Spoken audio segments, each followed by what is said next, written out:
I woke up this morning to a war going on in Gaza and southern Israel, and I want to give this conflict background before I head into work. I'm in Spartanburg, South Carolina right now on a consulting job, but I have a few minutes before I have to be on site, and keep in mind that all I have is a laptop right now, and a lot of my tools and my large monitors aren't with me. The tough thing is that I have a number of Israeli viewers, and I also have a number of Palestinian viewers, who, by the way, think it's hilarious when I speak Arabic with my Egyptian accent. What I'd really like is for everybody to just kind of go home and live in peace, but that doesn't seem to be in the cards right now. So here's what I think is going on, and then I want to get into some of the background on the Israel-Palestinian conflict. On October 7th, Palestinian forces launched thousands of rockets into Israel. They also conducted raids into southern Israel over land, sea, and believe it or not, air. That's right.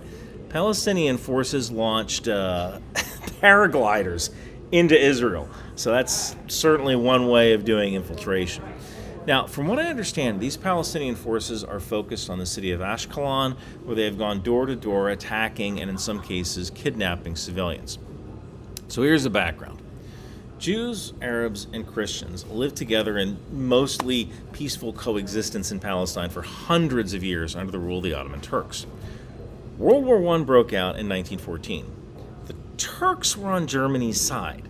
Britain decided to open up a southern front by capturing the Sinai Peninsula and taking Palestine from the Turks. Now, there is no more dangerous predator in the desert than a Bedouin and his rifle. So Britain recruited Arab leaders to their side to fight against the Turks by promising them Palestine when they won. Britain also recruited several battalions made up of local Jews living in Palestine with the promise that if they helped defeat the Turks, the Jews would get their own homeland. This was very appealing to a Jewish movement called Zionism, which basically advocated for a Jewish homeland. Zion, by the way, is the name for a hill in Jerusalem, and sometimes it's used colloquially in the Bible for Jerusalem. So Britain essentially promised the same piece of land to the Arabs and the Jews.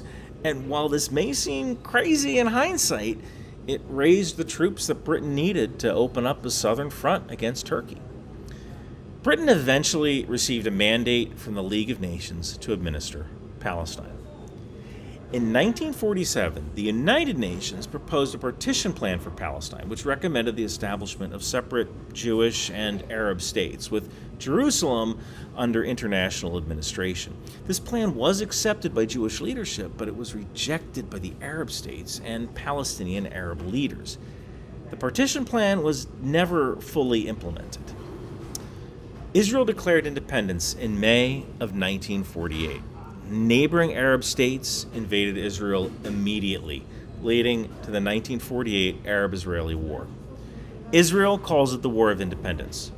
The Arabs call it a Nakba, the catastrophe.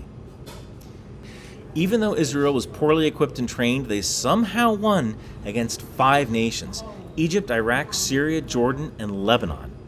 Jewish militias then expelled over 700,000 Palestinians from their homes. The state of Israel grew beyond the original borders set by the United Nations. Many Palestinians ended up in a thin strip of land called Gaza, or this landlocked area called the West Bank, or Lebanon. And before you think about how barbaric it was for Israel to eject these people, I want you to look at your neighbor. The only reason that you are alive today is thousands of years ago, someone from your tribe wiped out someone from a competing tribe. You have the luxury of being able to clutch your pearls at Israel's actions because your tribe won the war before social media. I mean, I'm sure everybody in Florida feels horrible about what Andrew Jackson did to the Seminole Nation, but then they're like, it is nice we don't have to shovel snow. So that's the root of the conflict. You have a country that just wants the right to exist, pitting itself against a nation of refugees that don't feel like they got what they were promised.